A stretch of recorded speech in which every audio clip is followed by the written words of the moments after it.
to another interview with an eminent scientist organized by the Department of Chemistry, University of Colombo.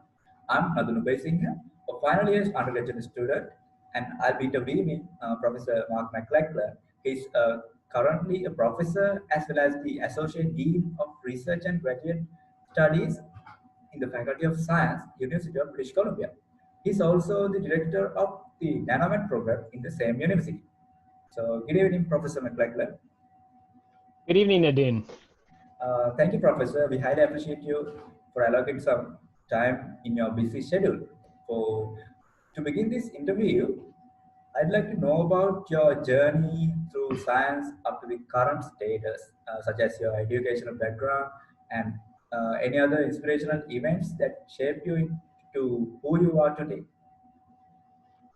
Sure, I'll be happy to share that with you. So, I grew up in a small town, about 15,000 people total, and I was always passionate about science. I knew from a young age that I wanted to do something in science, but I didn't know what I wanted to do before I started university. I thought I might be a doctor or a dentist. It wasn't clear. But when I started my undergraduate studies at the University of British Columbia, and I remember distinctly one day seeing the professor at the front of the room in my chemistry class and thinking, that's the job I want. And so then I set myself on the target to becoming a chemistry professor after about a month of my undergraduate studies. So for me, a big turning point in my undergraduate studies was I had the opportunity to do a summer research project after my third year of undergrad. And I became addicted to the idea that you could make substances that nobody else in the world had ever made. Maybe they had never thought of making them. And in your hands as a chemist, you could have the next cure for cancer, or maybe it's the solution to the energy crisis. Who knows? And I found that extremely exciting. And that's what made me decide I wanted to go into research. So after my undergraduate studies at UBC, I did a Ph.D. degree in material science at the University of Toronto. And I had 2 research supervisors. They gave me an incredible amount of freedom to do whatever I wanted. And I did that. I did a lot of different projects and had a lot of fun. And then I went to MIT and did a postdoc in something completely different, supramolecular organic chemistry. I had never run a column as a graduate student. And so I thought, I want to learn how to run a column and do something quite different from what I had done for my PhD. And then I got the job at UBC as an assistant professor in 2001. I was promoted to associate professor and then full professor in 2011. And that's kind of how I've gotten to where I am. So, Professor, while going through your profile in the university website, I came across the fact that you are interested in the fields of, you say that supramolecular organic chemistry, material chemistry, inorganic, and like organic chemistry fields. Could you please explain what the current research conducted in your lab are and why these fields in particular? So we have quite a few different projects underway in our lab. And it really depends on the inspiration of my students and postdocs. I give them a lot of freedom to come up with new ideas and invent new things in our lab. And they are much smarter than I am. And so all the creativity, or a lot of the creativity, comes from my students. One of the things that we're working hard on right now is making materials that have photonic properties by using cellulose nanocrystals as a template. So cellulose nanocrystals are obtained from paper, and they spontaneously assemble into a helical structure in water. And when you dry them onto a surface, they keep that helical structure, which rotates. And if the rotation pitch matches the wavelength of light, then the film is iridescent. It reflects that wavelength of light. And so what we've been doing, and we've made lots of materials that take advantage of this helical structure of cellulose nanocrystals and gives them, makes them iridescent. They reflect different wavelengths of light. But what we've been focusing on in the last year or two is making materials that you can stretch and they change color. So we can make materials with cellulose nanocrystals embedded in an elastomer that is completely colorless and transparent. But when you stretch the material, it becomes colored. And depending how much you stretch it, it changes color. And so we're trying to make materials that you can embed a pattern in that is invisible when the material is not stretched. But when you stretch it, you can see maybe a company logo or some word or something appear. And we're also exploring these materials for detecting stress on the edge of buildings, for example, or using them for measuring strain, I guess mostly strain sensors. Other things going on in my lab, so we've got several projects related to photonic structures. And I have a few students working in supramolecular chemistry. So one of my postdocs is really passionate about molecular knots. These are molecules that are linked together, but not through covalent bonds. So you can imagine having a molecule that's a ring shape and another molecule that's a ring shape, and they're interlocked, but they can't come apart. And that molecule is called a catenane. And so in our lab, we've been making molecules that are like catenanes or other supramolecular complexes called rotaxanes, and trying to investigate these for making new sensors for different gases or different solvents. Those are just a couple of examples of things we're working on in our lab. We have a couple of projects in polymer chemistry, and we also have still some solid state nanomaterials on for methane oxidation catalysts for incorporation into natural gas powered vehicles. That's amazing. Sounds great. And also, could you explain the research and other activities being carried out in the NanoMat program? Yeah, so the NanoMat program has actually technically ended just this summer. Their funding ended, I guess, in April. Although there's still lots of students that are involved in it. And the students come from 10 different research groups across the Faculty of Science, Faculty of Medicine, and Faculty of Applied Science or Engineering.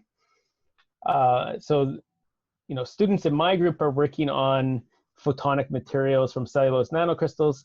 There's students working on drug delivery from self-assembled micelles. Students working on scanning tunneling microscopy of materials at different interfaces. There's a research group working on electronic clothing and textiles, and also supercapacitor electrodes. So it's a pretty diverse group of researchers and students. So I have another question. Is there any other field that you're interested in apart from what you're engaged in already? Are you interested in expand your scope further? That's a good question. I'm afraid that our scope is already too expanded for me to control. I feel sometimes like we're pretty unfocused, but we're having fun.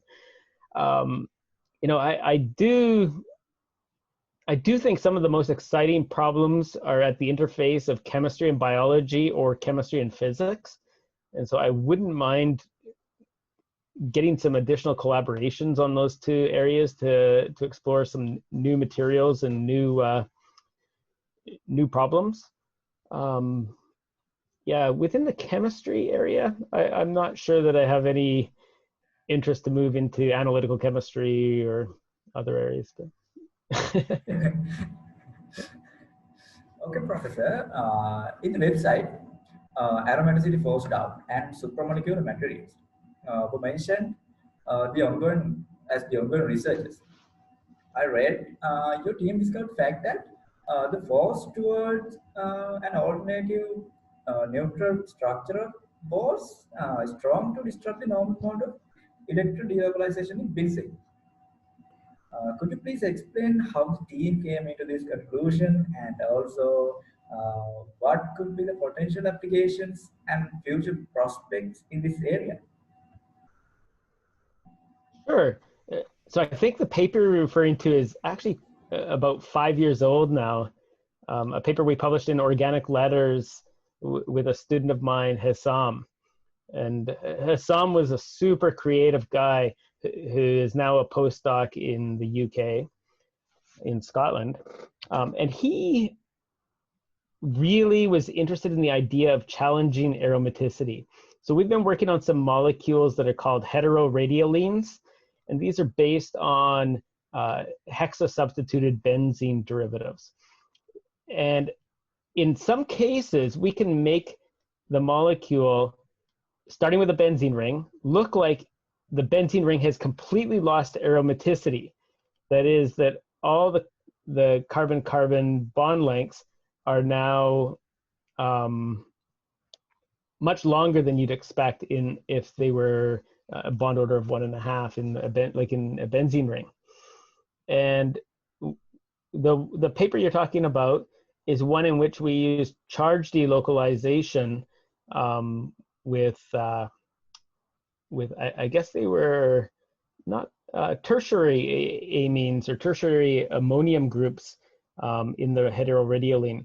And it was a really interesting compound that Hessam grew crystals of and got a structure. And we saw that it was completely isomerized away from the aromatic structure that you might have expected to this structure that has no aromaticity.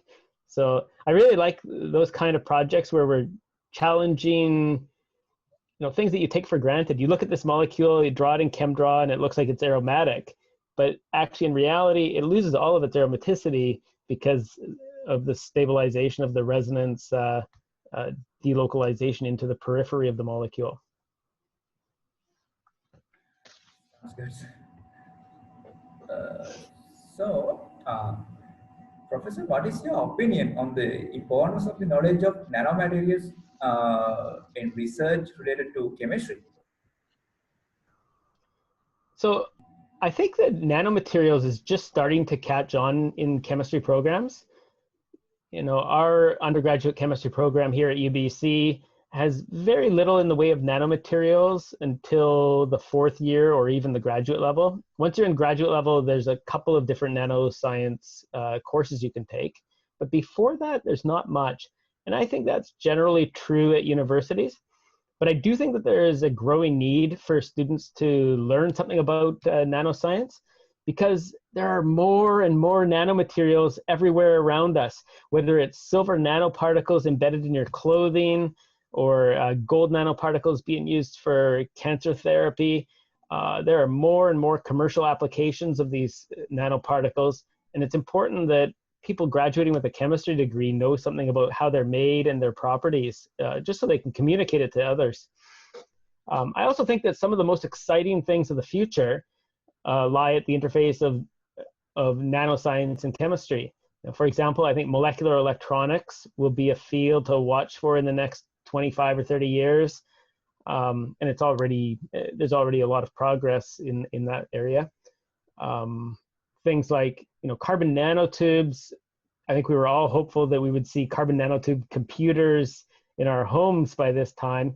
And although we haven't seen that yet, I still think that there's a lot of hope for and need for nanoscience to make massive headway on computing power and quantum computers and things like that. So I do think it's important that students in the future get some grounding in nanoscience, and I think that's coming. So, Professor, Yeah. I have another interesting question. Like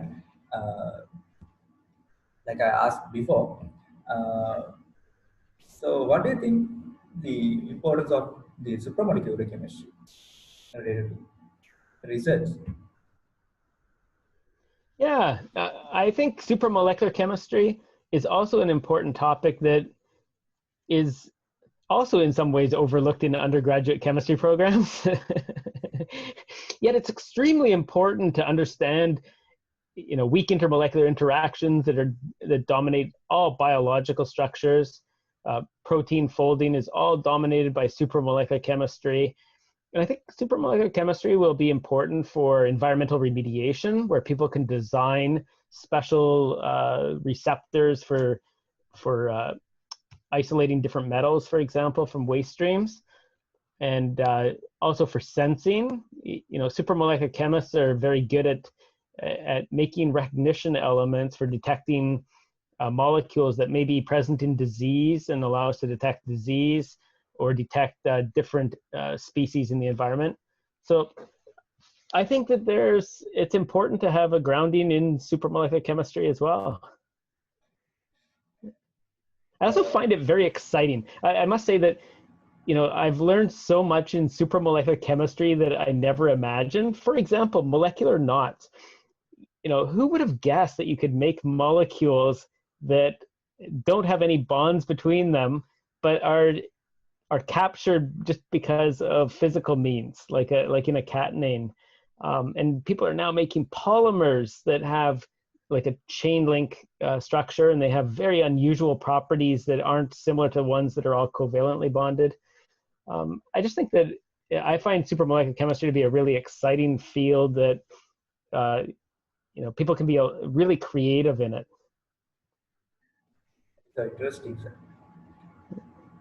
So being awarded with more than 15 awards for your excellence in the field of chemistry and related research, and being recognized as an eminent and experienced scientist and researcher, what advice would you like to give students interested in pursuing research and budding scientists who would like to involve in a career related to science and chemistry?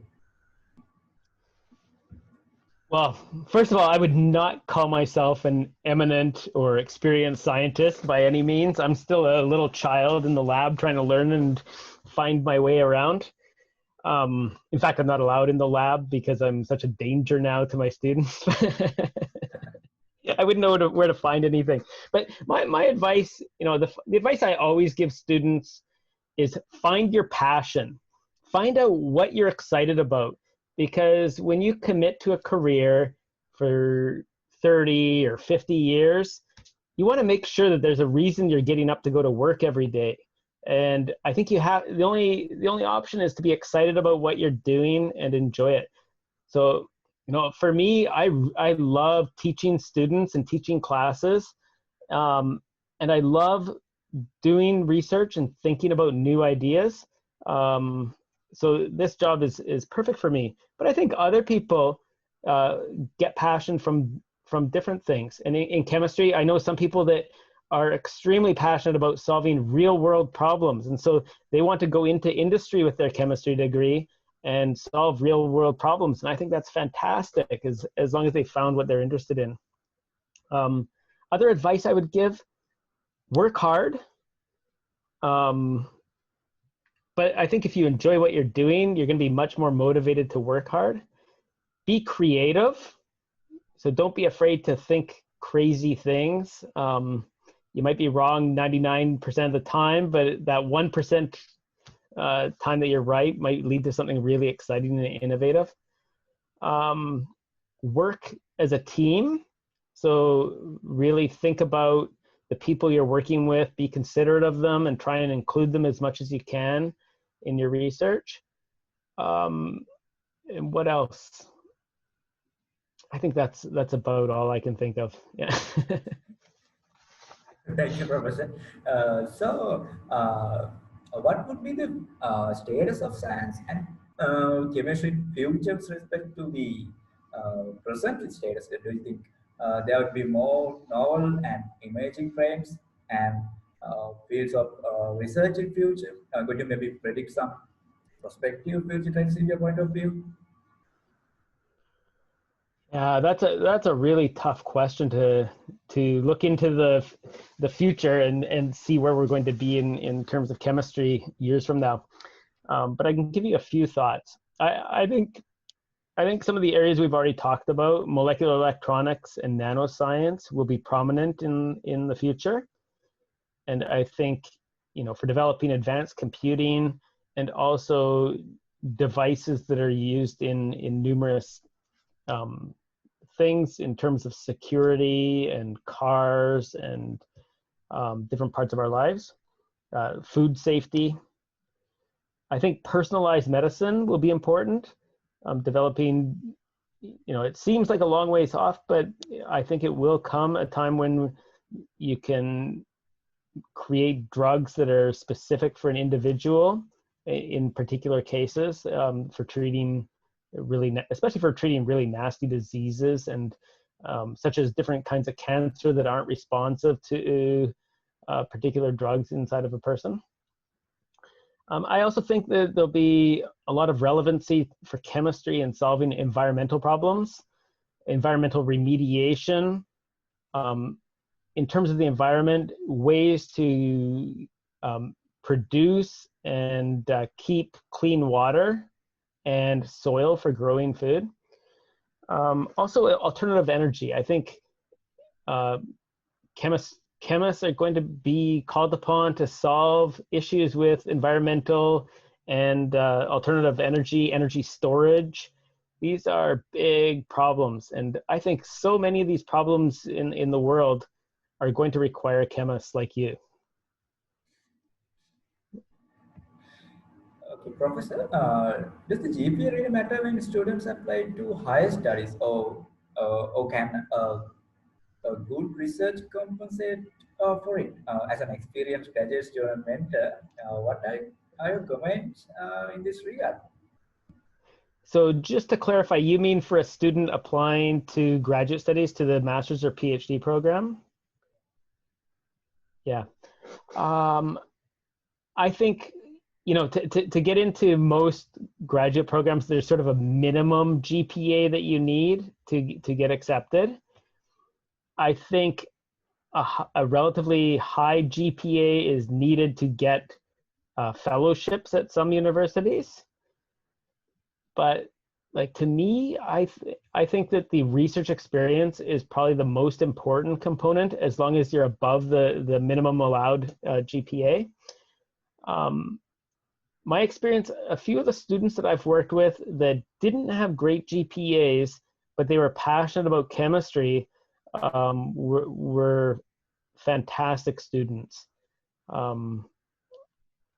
long as they've got the passion and they've probably showed that in previous research experiences, that I think that, to me, that's the most important thing. Okay, Professor. Last, but not the least, what are the advice would you like to give the students engaged in science? Yeah, again, I would say be passionate about whatever you're doing. Make sure you communicate it with others honestly. Try to convey your research to the public in an honest way. I love giving talks to the general public and just trying to tell them exactly what we're working on without lying, without changing it, but using simpler words sometimes, because we get a lot of jargon in our fields. Other advice for students engaged in science: try hard, don't be afraid of failure, and be rigorous. So as a scientist, you are responsible for the data that you collect and publish, and you need to make sure it's right, that it's reproducible, and that you've thought about it before you publish it. So I always tell my students to, usually they produce a set of data for me, and then I will tell them, go do it again. I want to see a second set of data to make sure that this is right. And especially if it's really surprising or exciting, then it's more likely to be that there's a problem. And I ask them to use as many techniques as they can that could prove them wrong. So there might be an experiment that we thought about that could prove us wrong. Then it's our responsibility to try that experiment before we publish it. Yeah, I think that those are my key points of advice. Thank you very much, Professor, for participating in this interview and dedicating your valuable time for us. It was extremely inspirational and interesting. So nice to talk with you. Uh, To wrap things up, today we interview Professor Mark MacLachlan from the Faculty of Science, University of British Columbia. Thank you. Thank you.